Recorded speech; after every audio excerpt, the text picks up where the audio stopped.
ফেরেশতা সিংহায় ফুঁক দিবে, ইয়াউমা ইউনফাখু ফিস-সূরি ফাতাতুনা আফওয়াজা, সিংহায় ফুঁক দেওয়া হবে। যেদিন সিংহায় ফুঁক দেওয়া হবে, আল্লাহ তাআলা বলেন ফাতাতুনা আফওয়াজা, তখন দুনিয়ার মানুষেরা তোমরা দলে দলে উঠতে থাকবে আর আসতে থাকবে।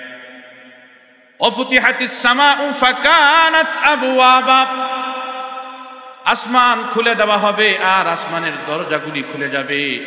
ওয়াফুতিহাতিস সামাউ ফাকানাত আবওয়াবা ওয়াসুইরাতিল জিবালু ফাকানাত সারাবা ইন্না জাহান্নামা কানাত মিরসাদা। বড় ভয়ানক অবস্থা।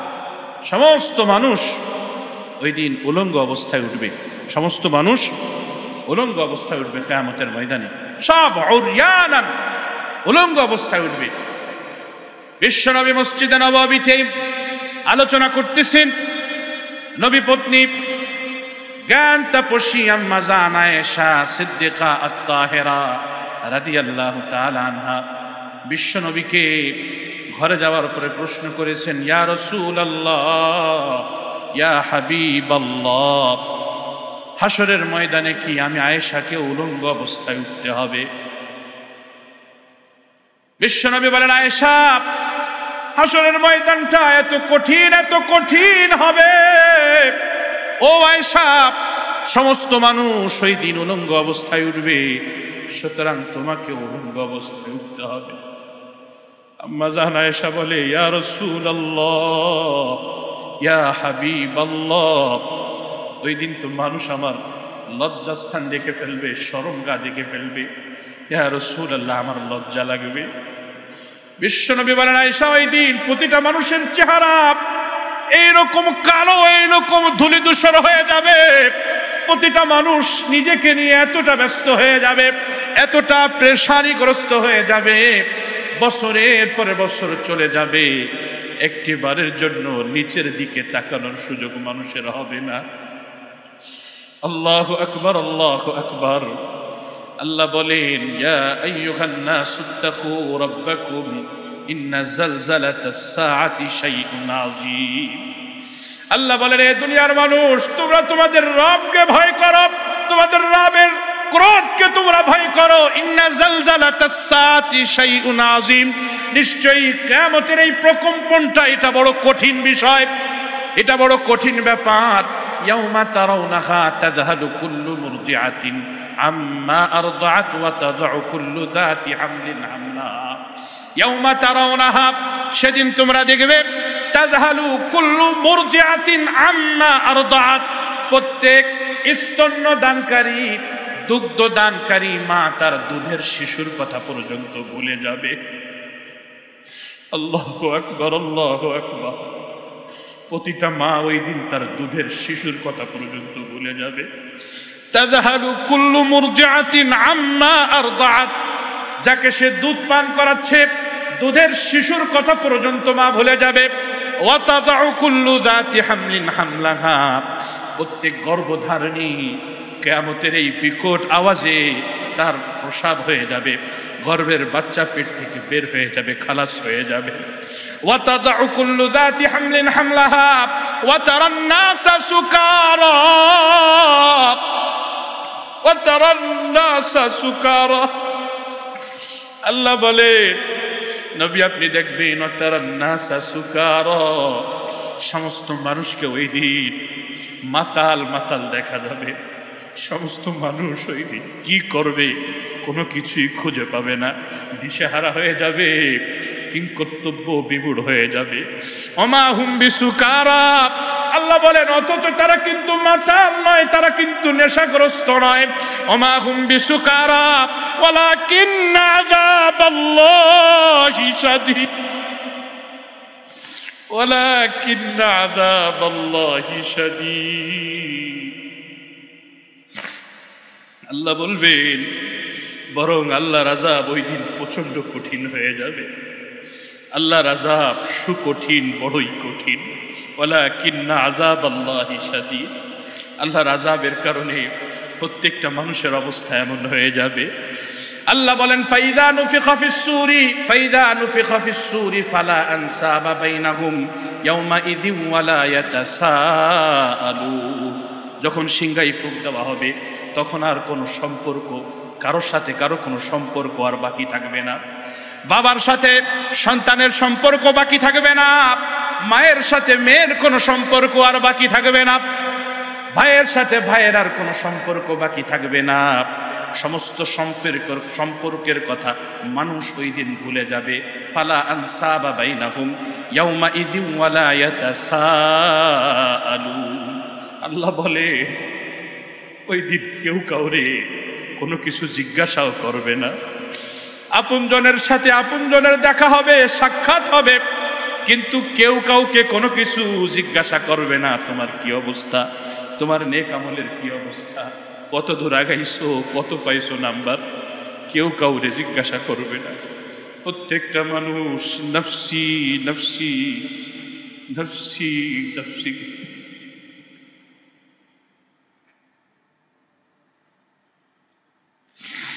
আল্লাহ, প্রত্যেকটা মানুষ দিন নফসি নফসি করতে থাকবে। আমার ভাইয়েরা, সমস্ত নবী আর রাসূলগণ ওই দিন মাথা নিচের দিক দিয়ে তারা দাঁড়ায় থাকবে। সমস্ত নবীরা নফসি নফসি করতে থাকবে, সমস্ত নবীরা নফসি নফসি করতে থাকবে। নবীগণ একত্রিত হবে, কোনো কিছু করার কোনো উপায় থাকবে না। পৃথিবীর মানুষেরা, আবু দাউদ শরীফে হাদিস আসছে, পৃথিবীর মানুষেরা নবীদের কাছে যাবে, হযরত আদম আলাইহিস সালাতু ওয়াস সালামের কাছে যাবে। আদম আলাইহিস সালাতু ওয়াস সালামের কাছে গিয়ে বলবে, ও আদম আলাইহিস সালাতু ওয়াস সালাম, আপনি তো আদি পিতা, আপনার মাধ্যমে আল্লাহ আমাদেরকে দুনিয়ায় পাঠাইছে। হাসরের ময়দানের এই কঠিন মুসিবত, এই কষ্ট আমাদের আর সহ্য হচ্ছে না, আমাদের ব্যাপারে যেন একটা ফয়সালা হয়ে যায়, আপনি একটু আল্লাহর কাছে দোয়া করেন। হযরত আদম আলাইহিস সালাতু ওয়াস সালাম বলবে, না না না, আজকে আল্লাহর সামনে দাঁড়ানোর মতো সাহস আমার নাই, আমি আমার রবের সামনে আজকে দাঁড়াইতে পারবো না, আমি আজকে আমার রবকে আমি এ কথা বলতে পারবো না। তোমরা যাও হযরত ইব্রাহিম আলাইহিস সালাতু ওয়াস সালামের কাছে। ইব্রাহিম আলাইহিস সালাতু ওয়াস সালাম বলবে, না রে না, আমার দ্বারা অসম্ভব না, আমি তোমাদের জন্য কিছু করতে পারবো না। তোমরা যাও মুসা আলাইহিস সালাতু ওয়াস সালামের কাছে। মুসা আলাইহিস সালাতু ওয়াস সালাম পাঠায় দেবে আরেক নবীর কাছে, তিনি সেখান থেকে আরেক নবীর কাছে, এরপরে সর্বশেষ হযরত ঈসা আলাইহিস সালাতু ওয়াস সালামের কাছে যাবে। ঈসা আলাইহিস সালাতু ওয়াস সালাম বলবে, আমিও তোমাদের জন্য কিছু করতে পারবো না, তোমরা যাও মুহাম্মাদুর রাসূলুল্লাহ সাল্লাল্লাহু আলাইহি ওয়াসাল্লামের কাছে। সমস্ত মানুষেরা বিশ্বনবী রাহমাতুল লিল আলামিনের কাছে যাবে। নবীজির কাছে গিয়ে সবাই বলবে, ইয়া রাসূলুল্লাহ, আপনি একটু আল্লাহর কাছে দরখাস্ত করেন যেন আল্লাহ কিয়ামতের দিবসের ফয়সালা করে দেয়, বিচার কার্য যেন শুরু করে দেয়। আল্লাহু আকবার। তখন আমার আপনার নবী বিশ্বনবী রাহমাতুল লিল আলামিন মাকামে মাহমুদে সিজদায় পড়ে আল্লাহর প্রশংসা করতে থাকবে। এমন ভাষায় বিশ্বনবী ওই দিন আল্লাহর প্রশংসা করবেন, এমন শব্দে ওই দিন বিশ্বনবী আল্লাহর প্রশংসা করবেন যেই শব্দমালা পৃথিবীর কোনো মানুষ কোনোদিন শোনে নাই, যেই গুণগান পৃথিবীর কেউ শোনে নাই, ওই শব্দে বিশ্বনবী ওই দিন আল্লাহ তাআলার প্রশংসা করতে থাকবে। রব খুশি হয়ে যাবে, রব খুশি হয়ে নবীকে বলবে, নবী যান যান যান, যাকে খুশি তাকে নিয়ে আপনি জান্নাতে চলে যান। আল্লাহু আকবার, আল্লাহু আকবার। আমার ভাইয়েরা, কিয়ামতের ময়দানে সমস্ত নবীরা পর্যন্ত ভয়ে থরথর করে কাঁপতে থাকবে। আর শুধু নবীরা নয়, বরং আল্লাহর তৈরি ফেরেশতারা পর্যন্ত মাথা নিচের দিকে দিয়ে ফেরেশতারা পর্যন্ত দাঁড়ায় থাকবে, একটা টু শব্দ পর্যন্ত কেউ করবে না। ইয়াউমা ইয়াকুমুর রূহু ওয়াল মালাইকাতু সাফফান লা ইয়াতাকাল্লামুন।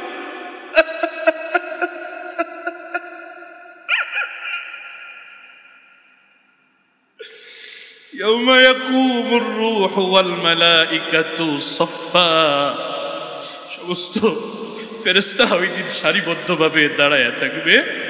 লা ইয়াতাকাল্লামুন, কেউ কোনো কথা বলতে পারবে না। লা ইয়াতাকাল্লামুন, কেউ কোনো কথা বলতে পারবে না। আমি সলিমুদ্দিন আর কলিমুদ্দিন, আমার অবস্থা কি হবে?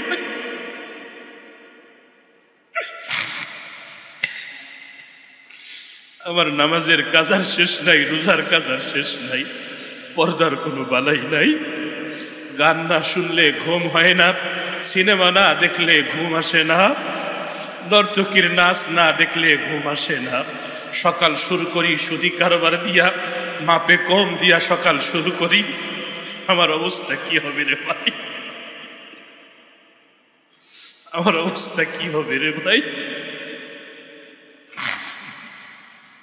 يوم يقوم الروح والملائكة صفا لا يتكلمون إلا من أذن له الرحمن। তবে দয়াময় রহমান যারে অনুমতি দিবে ওই দিন কথা বলার জন্য, সেই কেবল কথা বলতে পারবে।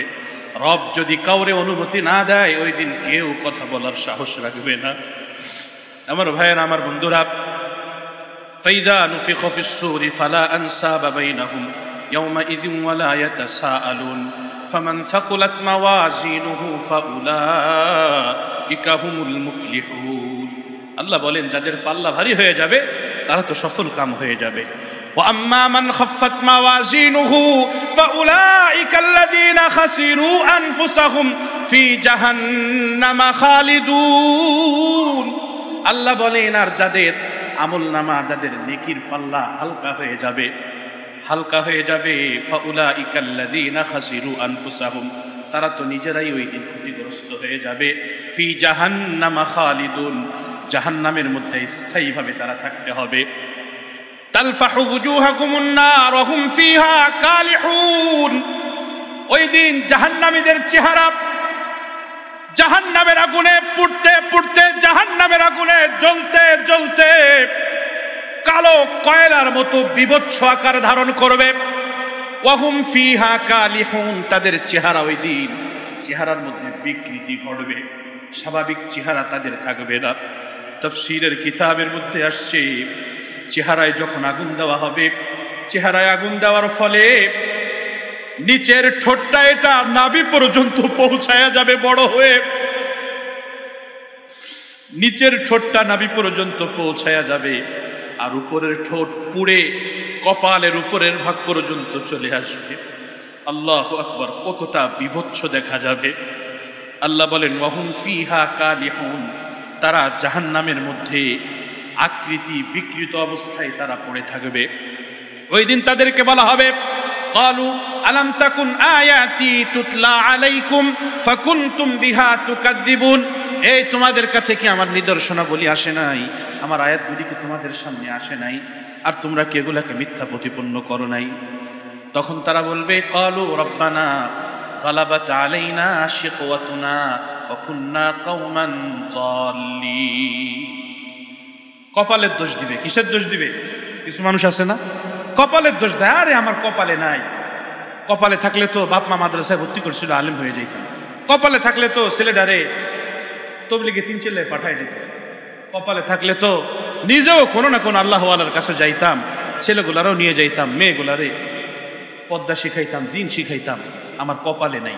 আছে না কিছু মানুষ বলে, মানে কোনো কিচ্ছু যখন খুঁজে না পায় শেষ উপায় হলো কপালের দোষ দেওয়া। শেষ উপায় কি? কপালের দোষ দেওয়া। ওই দিনও কপালের দোষ দেবে।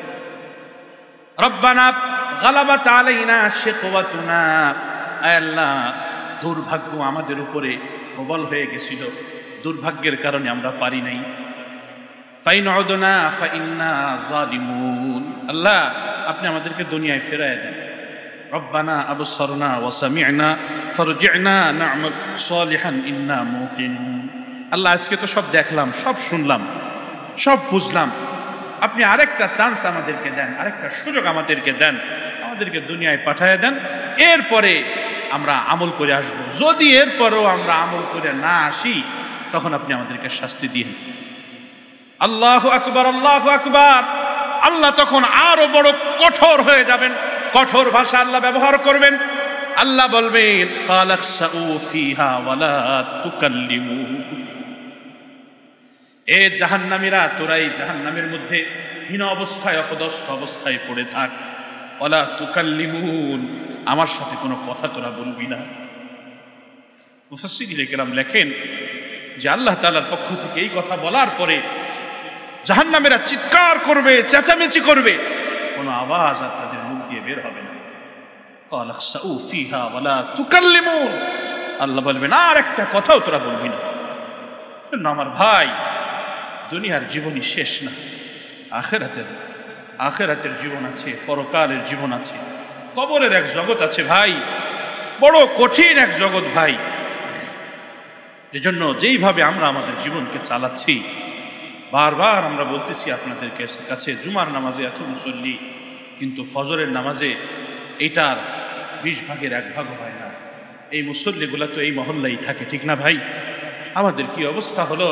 কত জুমায় বলছি যে কত সপ্তাহ চলে গেছে যে ফজরের নামাজ জামাতের সাথে পড়ি না, কত মাস চলে গেছে আমার জীবন থেকে ফজরের নামাজ জামাতের সাথে পড়ি না। কিছু মানুষ তো খুঁজলে এমনও পাওয়া যাবে যে গত রমজানে ফজরের নামাজ জামাতে পড়ছিল, এরপরে রমজানের পরে আর একটা দিন ফজরের নামাজ তার জামাতের সাথে পড়ার সুযোগ পায়নি। আমার ভাই, শুধু ফজর না 5 ওয়াক্ত পড়তে হবে? 5 ওয়াক্ত পড়তে হবে। আর রব যা করতে বলেছে তাই করতে হবে। যেগুলার থেকে রব বারণ করেছে, মরে গেলেও ওইটার ধারে কাছে যাওয়া যাবে না। যেই বস্তুর কারণে আমি রব থেকে দূরে সরে যাচ্ছি, ওই বস্তুকে ছেড়ে দেন, ওইটাকে ছেড়ে দেন। যেই স্থানের কারণে আমি রব থেকে দূরে সরে গেছি, ওই স্থানকে ছেড়ে দেন। রব এর চাইতে উত্তম জায়গার ব্যবস্থা আপনার জন্য করে দিবেন ইনশাআল্লাহ। এজন্য প্রত্যেকেই হিম্মত করেন ইনশাআল্লাহ। করা যায় না ইনশাআল্লাহ?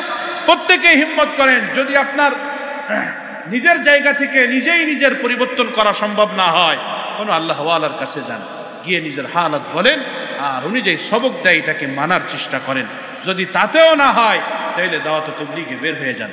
3 দিন 10 দিন 1 চিল্লা 3 চিল্লায় বের হয়ে যান, জীবন চিল্লায় বের হয়ে যান। এরপরও জাহান্নাম থেকে বাঁচেন, জাহান্নাম থেকে বাঁচেন। এই পরিবেশকে ছাড়েন, বাইতুল্লাহ যান, আল্লাহর ঘরের মুসাফির হয়ে যান। এরপরেও দেখেন নিজের ভিতরে পরিবর্তন আসে কিনা। আল্লাহ আমাদের সকলকে সহি বুঝ আল্লাহ তাআলা দান করেন। আমিন। আসসালামু আলাইকুম ওয়া রাহমাতুল্লাহ। ইন্নাল হামদালিল্লাহ নাহমাদুহু ওয়া নাস্তাঈনুহু ওয়া নাস্তাগফিরুহু ওয়া নু'মিনু বিহি ওয়া নাতাওয়াক্কালু আলাইহি ونعوذ بالله من شرور أنفسنا ومن سيئات أعمالنا من يهده الله فلا مضل له ومن يضلله فلا هادي له ونشهد أن لا إله إلا الله وحده لا شريك له ونشهد أن سيدنا وسندنا وحبيبنا وطبيب قلوبنا ومولانا محمدا عبده ورسوله الذي أرسله بالحق إلى الناس بشيرا ونذيرا وداعيا إلى الله بإذنه وسراجا وقمرا منيرا أما بعد فأعوذ بالله من الشيطان الرجيم بسم الله الرحمن الرحيم ولو ترى إذ الظالمون في غمرات الموت والملائكة باسطوا أيديهم أخرجوا أنفسكم اليوم تجزون عذاب الهون بما كنتم تقولون على الله وكنتم عن آياته تستكبرون وقال رسول الله صلى الله عليه وسلم القبر بيت روضة من رياض الجنة وحفرة من حفر النار أو كما قال عليه الصلاة والسلام وقال تعالى في شان حبيبه ومحبوبه: إن الله وملائكته يصلون على النبي يا أيها الذين آمنوا صلوا عليه وسلموا تسليما. اللهم صل على محمد وعلى آل محمد كما صليت على إبراهيم وعلى آل إبراهيم إنك حميد مجيد. اللهم بارك على محمد وعلى آل محمد كما باركت على إبراهيم وعلى آل إبراهيم إنك حميد مجيد.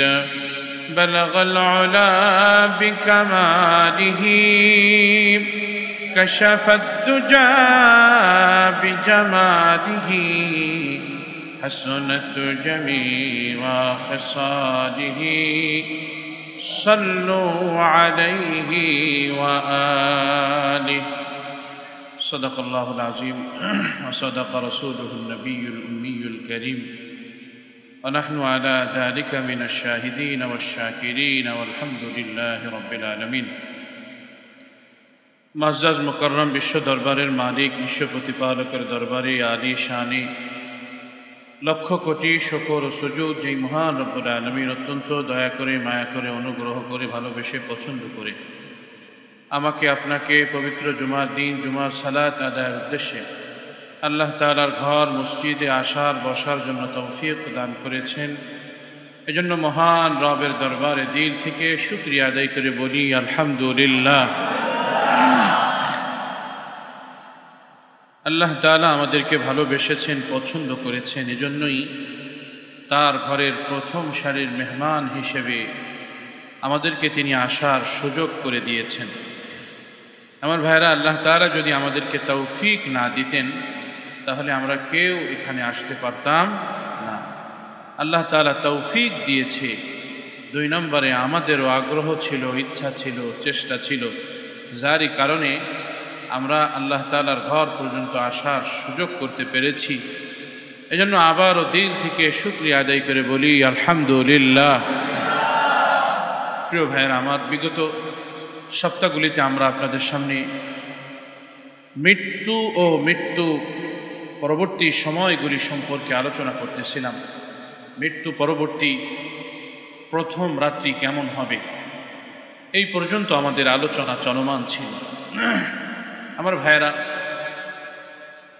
প্রতিটা মানুষের জীবনে মৃত্যু রয়েছে অবধারিত। গত জুমায় বলেছিলাম, যার প্রাণ আছে তার মৃত্যু আছে, যার প্রাণ আছে তার মৃত্যু আছে।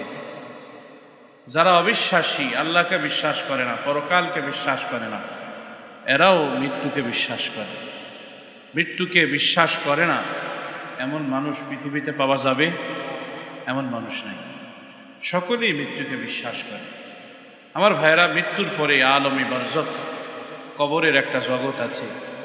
এই জগতের পরে পুনরায় আবার আলমে মাহশার, হাসরের ময়দান, এবং সেখান থেকে বিচার। এরপরে শেষ অবধি পর্যন্ত মানুষের আরেকটা অবস্থা হবে।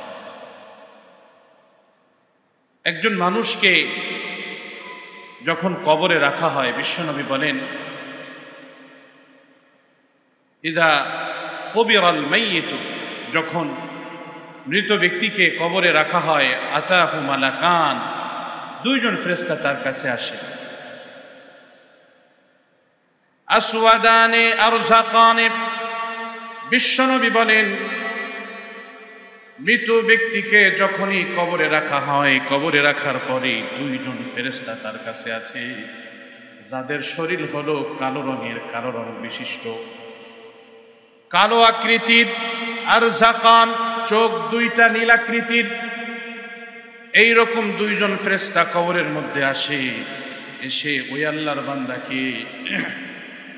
বান্দাকে তারা উঠায়া বসায়, মৃত ব্যক্তিকে ফায়ুকাদানি, তারে উঠায়া বসায়। এই দুইজন ফেরেশতা রাসূলুল্লাহ বলেন ইউকালু লিআহাদিহিমা, তাদেরকে বলা হয়, একজনকে বলা হয় আল মুনকার ওয়াল আখারু আন নাকির, একজনকে বলা হয় মুনকার, আরেকজনকে বলা হয় নাকির, আরেকজনকে বলা হয় কি নাকির। দুই ফেরেশতা আসে, একজনের নাম হলো মুনকার, আরেকজনের নাম নাকির। আমরা সহজে বলি মুনকার নাকির, আমরা সহজে বলি কি মুনকার নাকির। এই দুই ফেরেশতা আসবে, এসে বিশ্বনবীকে দেখাবে, দেখায়া বলবে মা কুনতা তাকুলু ফি হাদার রিজাল ফি হাদার রাজুল, এই লোকের ব্যাপারে তুমি কি বলো, তোমার ধারণা কি এই লোকের ব্যাপারে, কি বলতে তুমি এই লোকের ব্যাপারে? লোকটির সাথে সাথেই বলবে হুয়া আব্দুল্লাহি ওয়া রাসূলুহু আশহাদু আল্লা ইলাহা ইল্লাল্লাহ ওয়া আন্না মুহাম্মাদান রাসূলুল্লাহ। লোকটি বলবে তিনি তো আল্লাহর বান্দা এবং তার রাসূল, আমি এই কথার সাক্ষ্য দিয়েছি, এই কথার সাক্ষ্য দিচ্ছি যে আল্লাহ ইলাহা ইল্লাল্লাহ, আল্লাহ ছাড়া কোনো ইলাহ নাই, ওয়া আন্না মুহাম্মাদান আবদুহু ওয়া রাসূলুহু, আর মুহাম্মদ সাল্লাল্লাহু আলাইহি ওয়াসাল্লাম আল্লাহ তাআলার বান্দা ও রাসূল। ফেরেশতারা বলবে ফায়াকুলান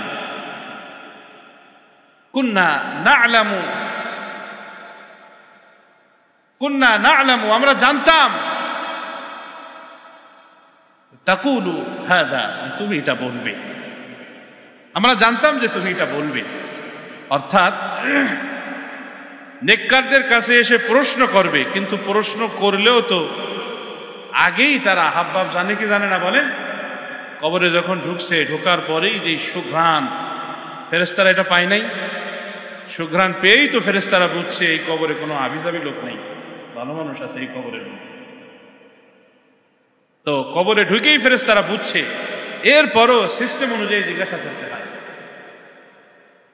তো যখন উত্তর সঠিক হবে তখন সাথে সাথে ফেরেশতারা তার কবরটাকে প্রশস্ত করে দিবে, চতুর্দিকে 70 হাত করে তার কবরটাকে প্রশস্ত করে দিবে। সুবহানাল্লাহ। প্রশস্ত ঘর এটা বড় দরকার, ঠিক কি ঠিক না? দুনিয়াতেও প্রশস্ত ঘরের দরকার, মরার পরে কবরের মধ্যে প্রশস্ত ঘরের দরকার আছে না নেই? ছোট্ট ঘরে মানুষের দম বন্ধ হয়ে যাওয়ার মতো হয়, উল্লেখযোগ্য কোনো ফিলিংস ওইখানে থাকে না, ভালো লাগে না মানুষের ছোট্ট ঘর। এজন্য রাসূলুল্লাহ সাল্লাল্লাহু আলাইহি সাল্লাম বলেছেন আরবাউন মিনাস সাআদা, সৌভাগ্যের আলামত 4টি। সৌভাগ্যের আলামত কয়টি? 4টি। একটা হলো যাকে আল্লাহ তাআলা নেক বিবি দান করেছেন, আল মারআতুস সালিহা, নেক বিবি আল্লাহ যাকে দান করেছেন। 2 নাম্বার আল বাইতুল ওয়াসি', প্রশস্ত ঘর আল্লাহ যাকে দান করেছেন। সুবহানাল্লাহ। বিশ্বনবী বলেন 3য় নাম্বার সৌভাগ্যের আলামত হলো ওয়াল মারকাবুল গানি, দ্রুতগামী যানবাহন আল্লাহ যাকে দান করেছেন। সুবহানাল্লাহ। 4র্থ নম্বরে বিশ্বনবী বলেন আল জিওয়ারুস সালিহ, নেক প্রতিবেশী। নেক প্রতিবেশী, প্রতিবেশীও ভালো হতে হয়। এই 4 জিনিস যদি আল্লাহ কাউরে দুনিয়ায় দান করে, তাইলে বোঝা গেল আল্লাহ তাআলা দুনিয়ার সমস্ত সৌভাগ্য তারা দান করছে। সুবহানাল্লাহ। সমস্ত ভালাই আল্লাহ তারা দান করছে। রাসূলুল্লাহ বলেন বিপরীতমুখী এই 4টা যদি আল্লাহ কাউরে না দেয়, তাইলে সেই দুর্ভাগা। সে কি? দুর্ভাগা। এজন্য আল্লাহর কাছে এই 4 জিনিস চেয়ে নেওয়া যাবে তো ইনশাআল্লাহ? চাইতে হবে। প্রত্যেকটার জন্য আলাদা আলাদা দোয়া, প্রত্যেকটার জন্য আলাদা আলাদা দোয়া। একটু বুঝ আসার পর থেকেই নেক বিবির জন্য, প্রশস্ত ঘরের জন্য, দ্রুতগামী যানবাহনের জন্য, প্রতিবেশীর জন্য নেক হয়, এইটার জন্য রবের কাছে দোয়া করতে হয়। করবো তো ইনশাআল্লাহ? সমস্ত দোয়া এটাকে শরীক রাখা, তাইলে দুনিয়াটা আপনার জন্য অত্যন্ত আরামদায়ক হবে, অত্যন্ত অত্যন্ত ভালো লাগবে আপনার কাছে, দুনিয়ার জীবনটা আপনার জন্য সহজ হয়ে যাবে। আমার ভাইয়েরা, যে কথা বলতেছিলাম, তো কবরের মধ্যেও কবরটা যদি প্রশস্ত হয় তাইলে বেশি ভালো লাগে, ঠিক কি ঠিক না? ফেরেশতারা মুহূর্তের মধ্যেই তার কবরটাকে চতুর্দিকে 70 হাত করে প্রশস্ত করে দিবে। সুবহানাল্লাহ। এরপরে ফেরেশতারা বলবে, নাম, তুমি ঘুমায় যাও। ওই আল্লাহর বান্দা বলবে, আরে আজকে এত সুন্দর বাড়ি ঘর, এইরকম বালাখানা, এত প্রশস্ত জায়গা আমাকে কবরের মধ্যে দেওয়া হয়েছে, এত সুন্দর ব্যবহার আমার সাথে করা হয়েছে, আজকে এই পরম আনন্দের খবরটা তো আমি আমার পরিবারের লোকদেরকে দিতে চাই। ওই লোকটা বলবে, আরজিউ ইলা আহলি ফাউখবিরুহুম, আরে আমি আমার পরিবারের সদস্যদের কাছে একটু যেতে চাই, তাদেরকে এই শুভ সংবাদটা তাদেরকে দিতে চাই যে কবরে আমার সাথে সুন্দর আচরণ করা হয়েছে, কবরে আমার কবরটাকে প্রশস্ত করে দেওয়া হয়েছে, আরামদায়ক বানায়া দেওয়া হয়েছে। অন্য এক হাদিসে আসছে, ফেরেশতারা সাথে সাথে তার কবরের মধ্যে আলো জ্বালায় দিবে, বাতি জ্বালায় দিবে। সুবহানাল্লাহ। বাতি হবে রং বেরঙের বাতি, বড় সুন্দর, যেখানে থাকলেই থাকতে মনে চায়, এইরকম আরামদায়ক হবে। এরপরে জান্নাতের ফরাশ, জান্নাতের বিছানা তার কবরে নিয়ে আসবে, জান্নাতের পোশাক তারে পরায় দেবে, জান্নাতের পোশাক পরায় দিয়া জান্নাতের বিছানা তার কবরের মধ্যে বিছায় দিয়া সুঘ্রাণ লাগায় দিয়া এরপরে বলবে, আল্লাহর বান্দা তুমি ঘুমাও। তো ওই কবরের বাসিন্দাই সবগুলা পেয়ে তখন আনন্দে আত্মহারা হয়ে সে বলবে, আরজিউ ইলা আহলি ফাউখবিরুহুম, আমি আমার পরিবারের কাছে একটু ফিরে যেতে চাই, এরপরে তাদেরকে আমি সংবাদটা, শুভ সংবাদটা তাদেরকে দিতে চাই। ফেরেশতারা তখন বলবে, ফায়াকুলান নাম কানাউমাতিল আরুসিল্লাযী লা ইউকিযুহু ইল্লা আহাব্বু আহলিহি ইলাইহি। বিশ্বনবী বলেন, ফেরেশতারা বলবে, এ আল্লাহর বান্দা, তুমি এই কবরের মধ্যে আজকে নবদোলার মতো ঘুমায়া যাও। সুবহানাল্লাহ। নবদোলার মতো ঘুমায়া যাও। নবদোলাকে যেমন তার পরিবারের সবচেয়ে কাছের মানুষগুলি, প্রিয় মানুষগুলি ছাড়া কেউ তারে জাগ্রত করে না, তারে ডিস্টার্ব করে না। নতুন জামাই ঘুমাচ্ছে, সবাই তারে সহযোগিতা করে, ঘুমের জন্য সহযোগিতা করে। কি খাবে, জামাই ঘুম থেকে ওঠার আগেই প্রস্তুত করে রাখে। জামাই ঘুম থেকে উঠে গোসল করবে, ঠান্ডা পানি দিয়ে গোসল করবে না, গরম পানি দিয়ে গোসল করবে। শ্বশুর বাড়ির লোকেরা, শাশুড়ি যদি সচেতন হয় তাহলে এই বিষয়গুলিও খেয়াল রাখে কি রাখে না বলেন? এই বিষয়গুলিও খেয়াল রাখে। আল্লাহু আকবার। ফেরেশতারা বলবে, নাম কানাউমাতিল আরুসিল্লাযী লা ইউকিযুহু ইল্লা আহাব্বু আহলিহি ইলাইহি, তার পরিবারের সবচাইতে তার আপনজন ছাড়া যারে ঘুম থেকে জাগায় না, এইরকম নবদোলার মতো তুমি আজকে ঘুমায়া যা। সুবহানাল্লাহ। নবদোলার মতো ঘুমায়া যেতে বলবে। এই আল্লাহর বান্দা ঘুমায়া যাবে, নতুন জামাইয়ের মতো ঘুমায়া যাবে। সুন্দর আরামদায়ক ঘুম পেয়েছে, আরামদায়ক ঘুমে সে ঘুমায়া যাবে। বিশ্বনবী বলেন, আর ওই লোকটা যদি ওয়াইন কানা মুনাফিকান, ওই লোকটা যদি মুনাফিক হয়, গত জুমায় বলেছিলাম যদি কাফের হয়, তাহলে কাফের হইলে তার অবস্থাটা কি হবে? আজকে বলছি, রাসূলুল্লাহ বলছেন, ওয়াইন কানা মুনাফিকান, লোকটা যদি মুনাফিক হয়, তাহলে তাকে যখন জিজ্ঞাসা করবে, মা কুনতা তাকুলু ফি হাদার রাজুল, এই লোকটার ব্যাপারে তুমি কি বলো? তখন সে বলবে, আমি তো এই লোকের ব্যাপারে মানুষ যা বলতো তাই শুনেছি, এছাড়া তো কিছু আমি জানি না। তারা যা বলতো আমিও তাই বলতাম, এছাড়া তেমন ভালো কোনো কিছু আমি জানি না। আকুলু মিসলাহুম আই মিসলান নাস, আমি মানুষের মতোই বলতাম। লা আদরি, এছাড়া আমি আর কোনো কিছু জানি না। তখন ফেরেশতারা বলবে, আমরা জানতাম যে তুমি এইটাই বলবা। ফেরেশতারা বলবে, আমরা জানতাম যে তুমি এইটাই বলবা, তোমার অবস্থা এইটা। আমার ভাইয়ের, আমার বন্ধুরা, মুহূর্তের মধ্যেই ফেরেশতারা আল্লাহর পক্ষ থেকে ঘোষণা করবে, ইউকালু লিল আরদি ইলতাইমি আলাই, কবরের মাটিকে বলা হবে, ইকালু লিল আরদি ইলতাইমি আলাই, এ কবরের মাটি তুমি তার উপর তার সাথে মিলে যাও। বিশ্বনবী বলেন ফাতালতাইমু আলাইহি ফাতাখতালিফু আ'লা আজলা আ'লাজুহা আ'লাজুহু। বিশ্বনবী বলেন এরপরে সাথে সাথেই ওই ব্যক্তির কবরের এক পাশ থেকে কবরের মাটি চাপ দিয়ে অপর পাশ থেকে তারা মিলায়া ফেলবে। এক পাশ থেকে চাপ দিয়ে অপর পাশে তারা মিলায়া ফেলবে, দুই পাশ থেকেই চাপ দিবে।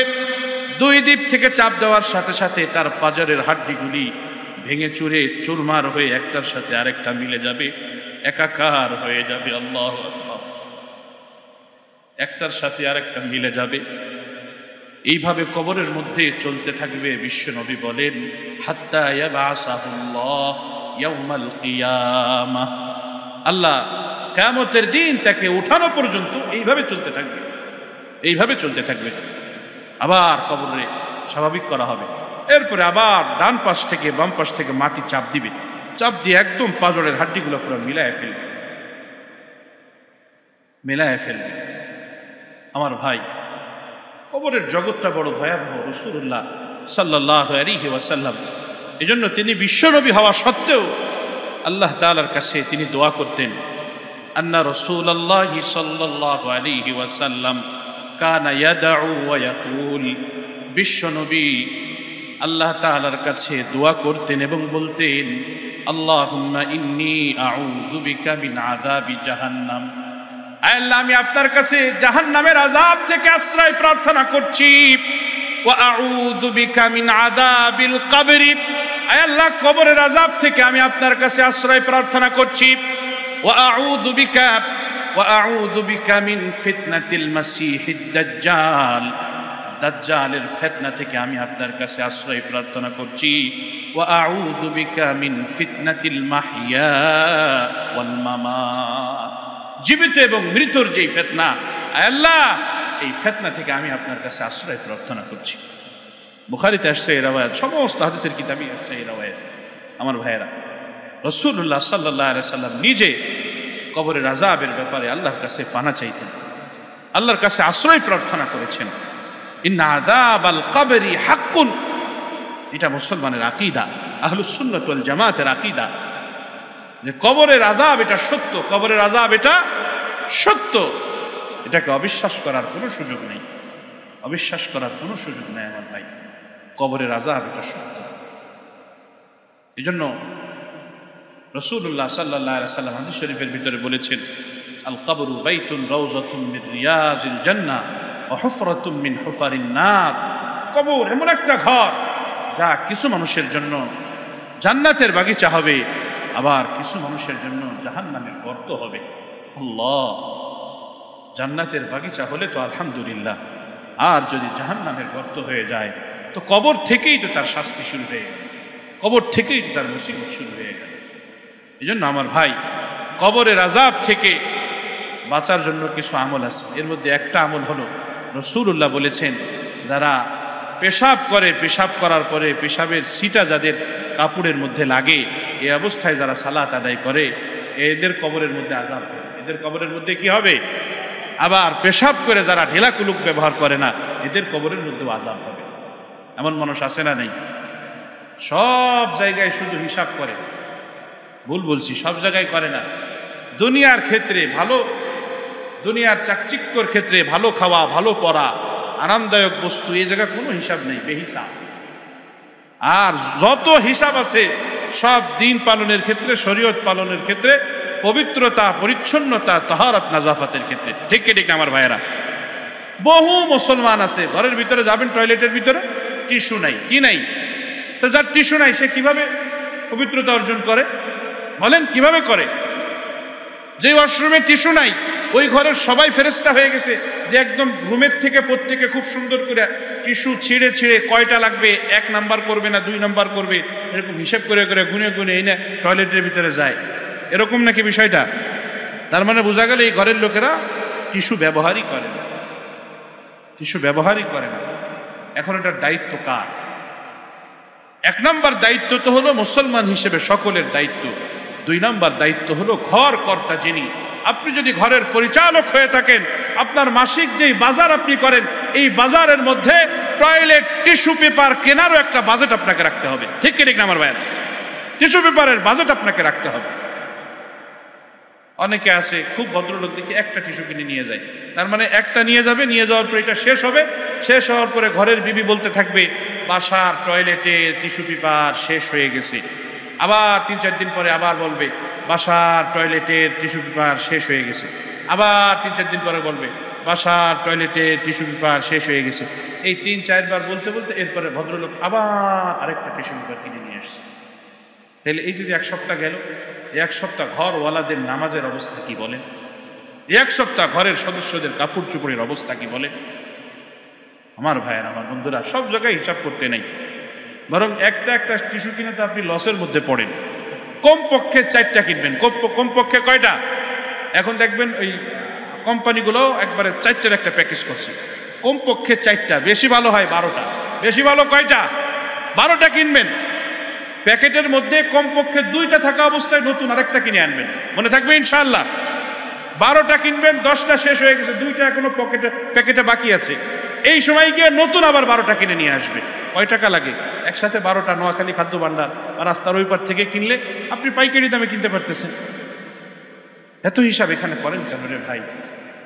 100 টাকা, 150 টাকা, 200 টাকা সারা মাস পড়ে থাকবে একটা জায়গায়, এটার এত হিসাব করেন। অথচ এটার কারণে আপনার ঘরের সমস্ত সদস্যকে কবরের আযাব ভোগ করতে হবে। প্রত্যেকটা সদস্যকে কবরের আযাব ভোগ করতে হবে। এই জন্য আমার ভাইয়েরা, আমার বন্ধুরা, বলেন তো ইনশাআল্লাহ সবাই নিয়ত করা যায় কিনা ইনশাআল্লাহ যে টিস্যু পেপার আমরা কিনবই ইনশাআল্লাহ। যারা ব্যাচেলার থাকেন, 2 জন 3 জন 4 জন থাকেন এক রুমের ভিতরে, হয় সবাই মিলে টাকা উঠাইবেন, টাকা উঠাই একবারে যে কিনে আনবেন, এটা হলো বেশি সুন্দর। আর যদি দেখেন বাকি যারা আছে তাদের নামাজও লাগে না, পবিত্রতা পরিচ্ছন্নতাও লাগে না, তাইলে আপনি সবার জন্য হাদিয়া হিসাবে হইলেও আপনি কিনবেন। আল্লাহ আপনাকে নেকি দান করবে ইনশাআল্লাহ, মনে থাকবে ইনশাআল্লাহ।